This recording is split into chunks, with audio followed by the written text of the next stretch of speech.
Okay, boss. Kung kayo ay takal o lagi kayong nalalaglagan dito sa Run Online EP3, minsan nakakalimutan nyo gumamit ng non-drop sa pet skill. Okay, meron akong sinasuggest dito at merong inilabas si Tito Pebs na costume dito sa item shop. Ito ang Mithril Coat. Okay, 7 days. Tingnan natin. Nasa number 9. Ayan, yung Mithril Coat. 160 EP lang yan par. Okay, magkakaroon ka na ng non-drop. Okay, kung makikita nyo, shop trade discard, nakapula. Ibig sabihin, hindi siya pwede ma-drop. Okay, kompleto yan. Hanggang ulo, damit, pants, gloves, at shoes.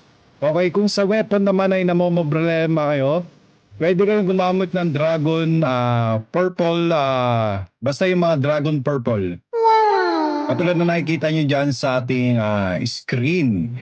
Kaya ano pang hinihintay nyo? Mag-top up na kayo at gamitin nyo ang referral code na JEPX kung kaya nyong malaglagan.